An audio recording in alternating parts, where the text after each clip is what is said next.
masing-masing organisasi dan perusahaan itu harus memiliki tujuan.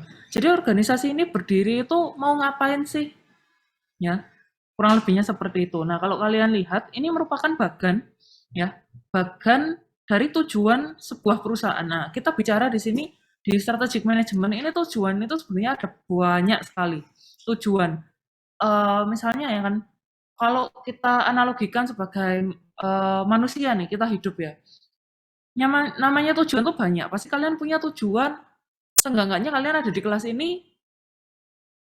Alasannya kenapa? Karena kalian eh, kelas manajemen strategik merupakan salah satu kelas yang harus saya ambil kalau saya mau lulus. Nah, kenapa saya mau lulus? Saya mau dapat gelar sarjana manajemen. Saya mau bisa mengerti tentang ilmu-ilmu manajemen. Nah, itu tujuan jangka panjang. Ya, kemudian tujuan jangka pendeknya ya kalian ada di kelas ini setidak-tidaknya kalian ingin lulus dari mata kuliah manajemen strategik. Gimana caranya untuk lulus? Hari ini ya 3 Februari 2022 jam 9.40 kalian berkumpul di sini. Karena kalau saya mau lulus, saya harus hadir, saya harus mendengarkan materi yang disampaikan, saya harus mengerjakan tugas. Nah, itu kan semua tujuan. Dan tujuan kalian bisa lihat ya, dibagi ada tujuan yang besar gambarannya, ada yang semakin praktikal, semakin kecil gitu. Nah, perusahaan juga sama. Yang namanya tujuan perusahaan itu ada tujuan yang secara umum, secara garis besar ya, tujuan jangka panjang, ada juga yang hingga ke action by action. Jadi objektif yang mungkin ruang lingkupnya lebih kecil-kecil. Nah, ini bisa dilihat melalui piramida ini. Ya.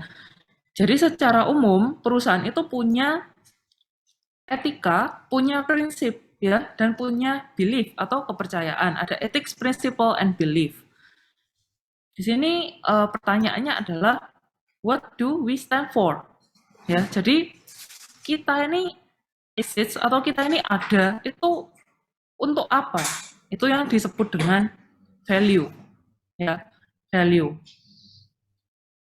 Nah, misalnya di nilai-nilai keutamaan. Nah, saya berikan contoh kalau hari ini kan kalian kan masing-masing sudah punya contoh perusahaan ya masing-masing. Kalau saya akan menggunakan misalnya Widya Mandala karena Widya Mandala tempat saya bekerja. Nah, value-nya dari Widya Mandala kita semua juga tahu ya.